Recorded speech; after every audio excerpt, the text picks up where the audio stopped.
நேரத்தை பகுத்து கொண்டு நேரத்தை கரெக்டா கடைபிடிக்க பழகுங்கள். இரவில் வெகு நேரம் வரைக்கும் எதுக்கு விழிச்சிருக்கணும்?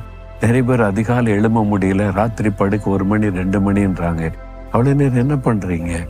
நேரத்தை பிரயோஜனப்படுத்தி கொள்ளுங்க.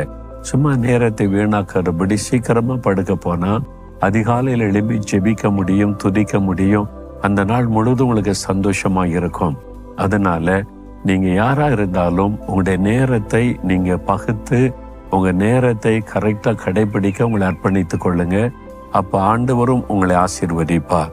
ஏன்னா அது கடைசி காலம். காலத்தை பிரயோஜனப்படுத்தி கொள்ளுங்க. சரியா? எத்தனை மணி நேரத்தை வீணாக்குறீங்கன்னு உட்கார்ந்து யோசித்து பார்த்தா தெரிஞ்சிடும். 1 நிமிடத்தை கூட வீணாக்க முடியாது.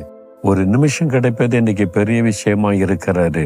அதனால ரொம்ப கவனமா உங்களுடைய நேரத்தை செலவு பண்ணுகிற காரியத்தை குறித்து ஜெபித்து நிதானமாய் தீர்மானம் பண்ணி கரெக்டா